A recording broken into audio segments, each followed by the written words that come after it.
Voilà, bonsoir Nzeba Marie, bonsoir François-Xavier. Je vais commencer par toi Nzeba Marie, nous sommes ici donc depuis 2 jours à Katoomba en Australie pour les JMJ. On va aller à Sydney seulement dans quelques jours, mais je voudrais te demander comment tu te sens en ce début de JMJ et s'il y a un événement particulier éventuellement que tu retiens. On a vécu des moments très enrichissants en frat, donc des temps de fraternité. On est un petit groupe de 18 et la fraternité s'est divisée en 3 groupes.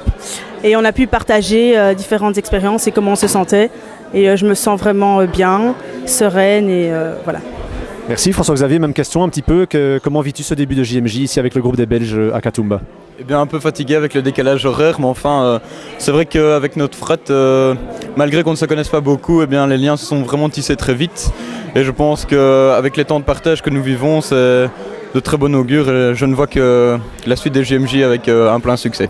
Alors une question peut-être que beaucoup de gens qui sont restés en Belgique se posent et à laquelle ils voudraient avoir une réponse. Pourquoi finalement faites-vous cette démarche? Pourquoi êtes-vous venu au JMJ à Sydney, si loin? Voilà, quelles sont vos motivations? Déjà, premièrement, pour répondre à l'appel du pape qui nous invite. Et suite à cet appel, je me suis débrouillée pour m'investir et venir. Voilà. François-Xavier? Eh bien, après les JMJ de Cologne, c'est vrai que c'est vraiment un temps de prière et vraiment où notre foi est vraiment au maximum, quoi. Je veux dire, c'est vraiment des flammes qui sortent. C'est vrai que c'est bien en rapport avec le thème cette année-ci. Et c'est vrai que je me suis dit, à la fin de Cologne, je me devais d'aller à Sydney.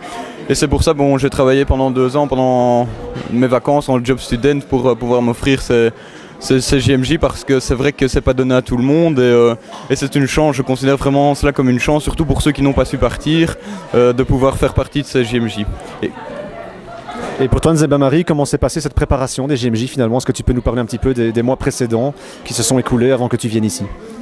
Eh bien déjà trouver un groupe c'était pas facile, j'avais déjà trouvé un groupe Théon Conto mais on n'a pas pu partir pour diverses raisons et j'ai rencontré le groupe Bonne Espérance et voilà, j'ai vendu des porte-clés kangourous, on a fait des soirées spaghetti et j'en ai parlé à la messe. Merci, peut-être je vais vous demander une dernière question à tous les deux. Est-ce qu'il y a un message que vous voulez faire passer pour les personnes que vous connaissez, vos proches, des personnes qui n'ont pas pu partir éventuellement, vos familles? Eh bien, je pense qu'en fait, on est vraiment en communion avec vous. Malgré qu'on soit à des milliers de kilomètres l'un de l'autre, je pense que vraiment on pense à vous tous les jours, mais ça c'est vraiment sincère parce que, comme je le répète, c'est une chance qui nous est donnée. Je suis bien conscient qu'il y a des personnes qui voulaient y participer et qui n'ont pas pu. Mais je pense que ce soit à Banneux, en Belgique ou même ici à Sydney, nous vivons un même moment de communion fraternelle entre tous. Nzeba Marie, la même question?